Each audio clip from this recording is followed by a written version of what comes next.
ओम श्री परमात्मने नमः। ओम नमो भगवते वासुदेवाय। श्रीमद् भागवतम महापुराण तृतीय स्कंध अध्याय 13वां वाराह अवतार की कथा। श्री सुखदेव जी ने कहा कि राजन, मुनिवर मैत्रेय जी के मुख से यह परम पुण्यमयी कथा सुनकर श्री विदुर जी ने फिर पूछा, क्योंकि भगवान की लीला कथा में इनका अत्यंत अनुराग हो गया था। विदुर जी ने कहा कि मुने, स्वयंभू ब्रह्मा जी के प्रिय पुत्र महाराज स्वयंभू मनु ने अपनी प्रिय पत्नी शतरूपा को पाकर फिर क्या किया। आप साधु शिरोमणि हैं, आप मुझे आदिराज राजर्षि स्वयंभू मनु का पवित्र चरित्र सुनाइए। वे श्री विष्णु भगवान के शरणापन्न थे, इसलिए उनका चरित्र सुनने में मेरी बहुत श्रद्धा है।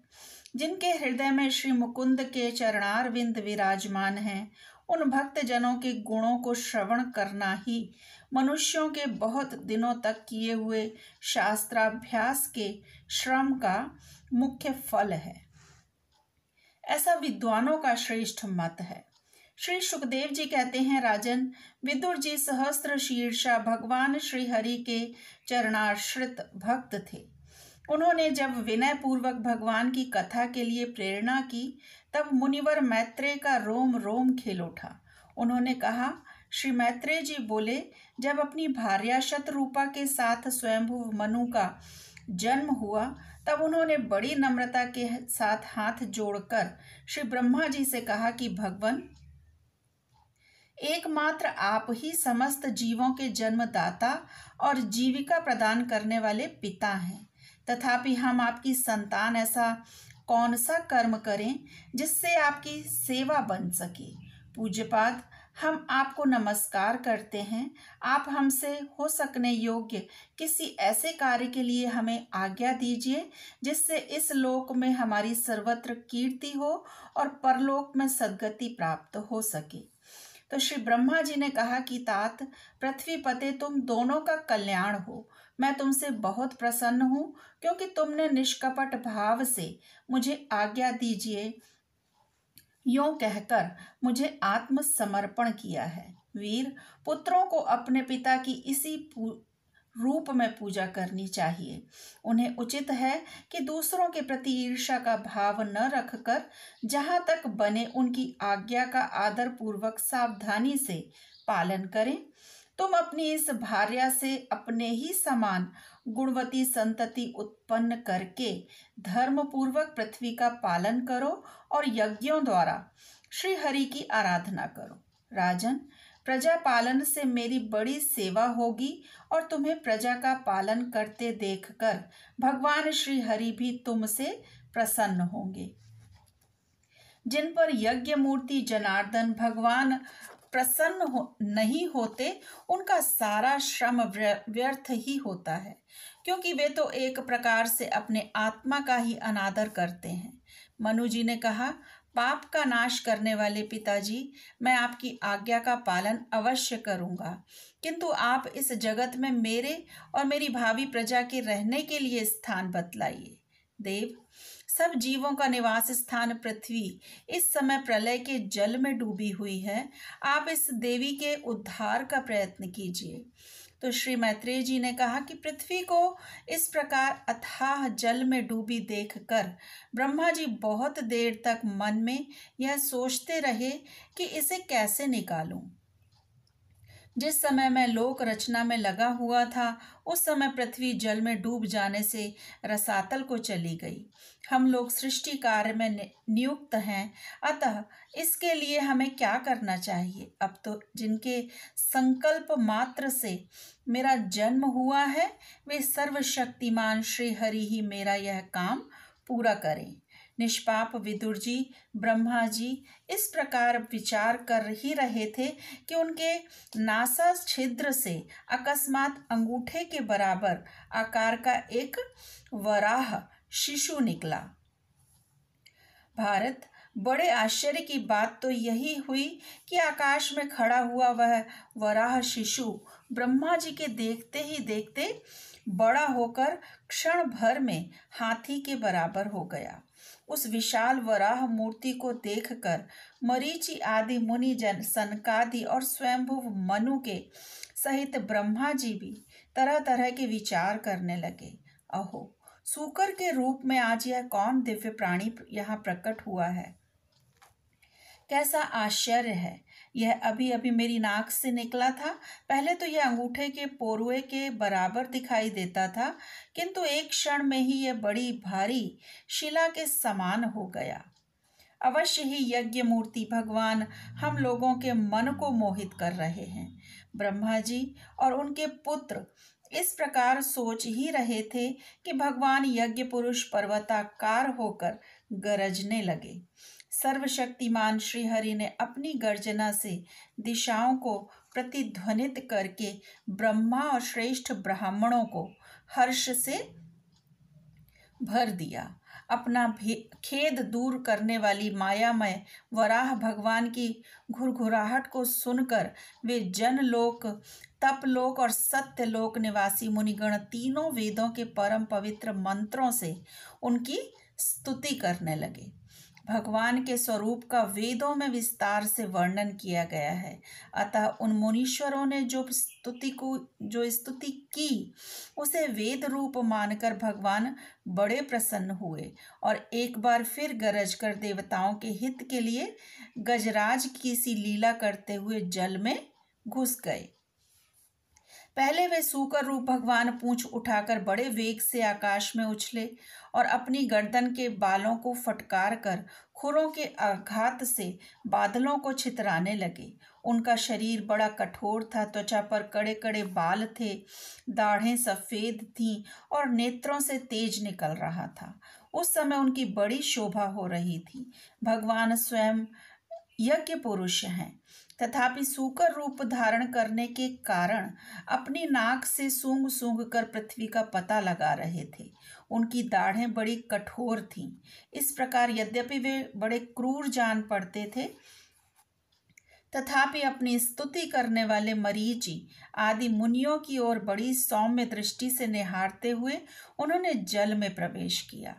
जिस समय उनका वज्रमय पर्वत के समान कठोर कलेवर जल में गिरा, तब उसके वेग से मानो समुद्र का पेट फट गया और उसमें बादलों की गड़गड़ाहट के समान बड़ा भीषण शब्द हुआ। उस समय ऐसा जान पड़ता था कि मानो अपनी उत्ताल तरंग रूप भुजाओं को उठाकर वह बड़े आर्त स्वर से हे यज्ञेश्वर मेरी रक्षा करो इस प्रकार पुकार रहे हैं।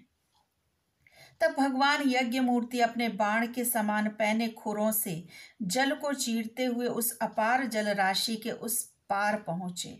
वहां रसातल में उन्होंने समस्त जीवों की आश्रयभूता पृथ्वी को देखा, जिसे कल्पांत में शयन करने के लिए उद्यत श्री हरि ने स्वयं अपने ही उदर में लीन कर लिया था। फिर वे जल में डूबी हुई पृथ्वी को अपनी दाढ़ों पर लेकर रसातल से ऊपर आए। उस समय उनकी बड़ी शोभा हो रही थी। जल से बाहर आते समय उनके मार्ग में विघ्न डालने के लिए महापराक्रमी हिरण्याक्ष ने जल के भीतर ही उन पर गदा से आक्रमण किया। इससे उनका क्रोध चक्र के समान तीक्ष्ण हो गया और उन्होंने उसे लीला से ही इस प्रकार मार डाला जैसे सिंह हाथी को मार डालता है।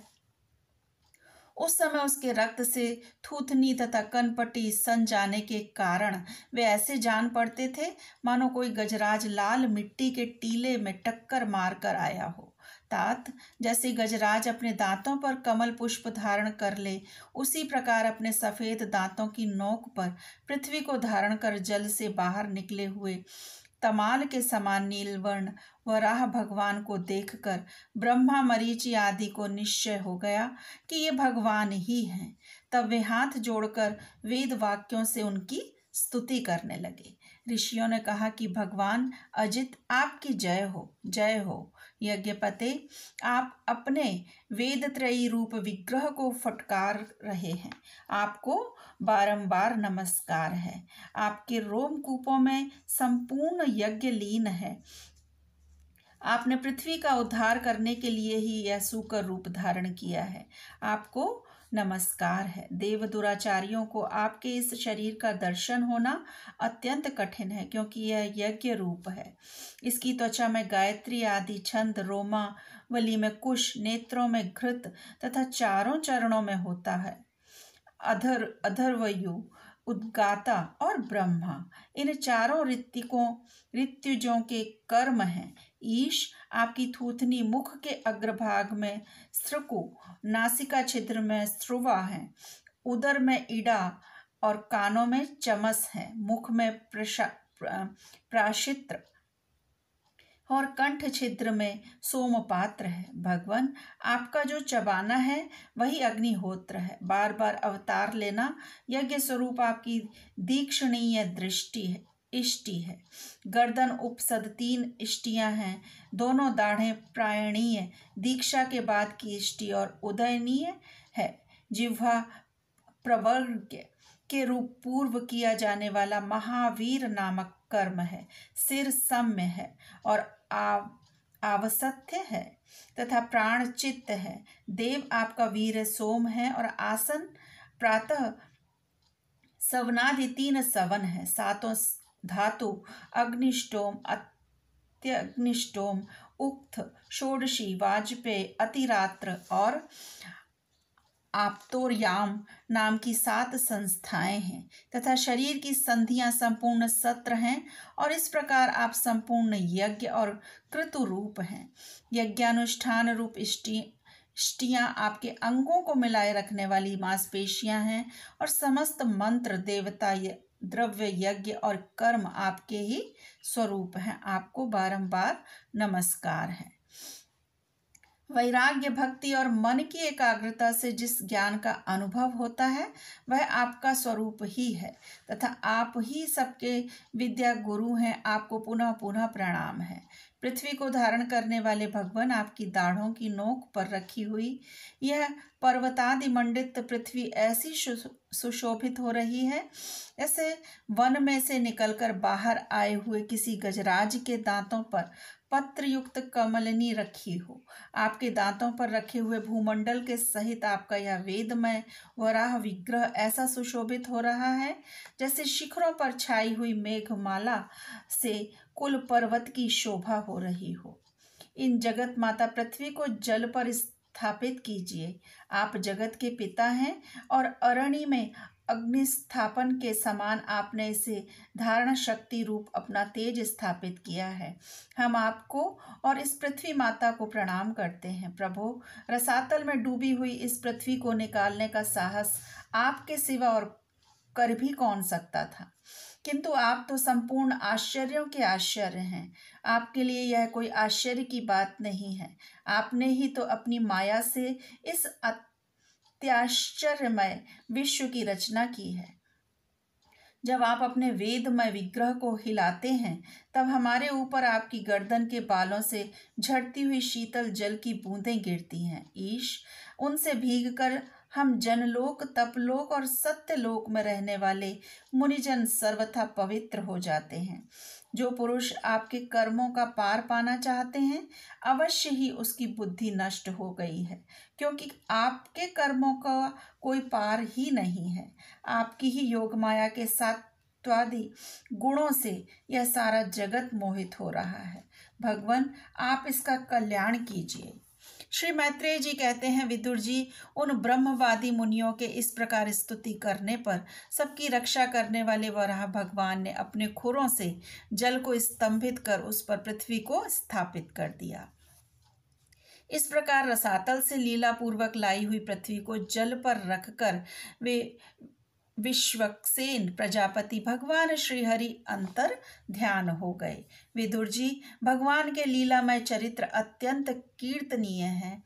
उनमें लगी हुई बुद्धि सब प्रकार के पाप तापों को दूर कर देती है।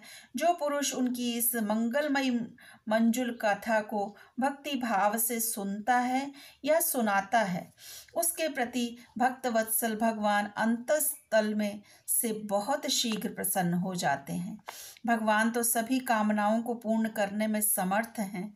उनके प्रसन्न होने पर संसार में क्या दुर्लभ है, किंतु उन तुच्छ कामनाओं की आवश्यकता ही क्या है।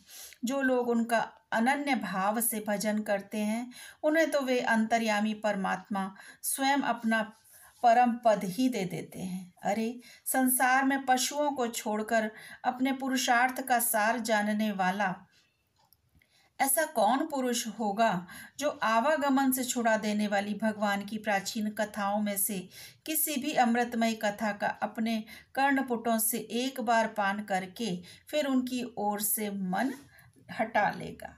ओम नमो भगवते वासुदेवाय। श्री कृष्ण अर्पणम अस्तु।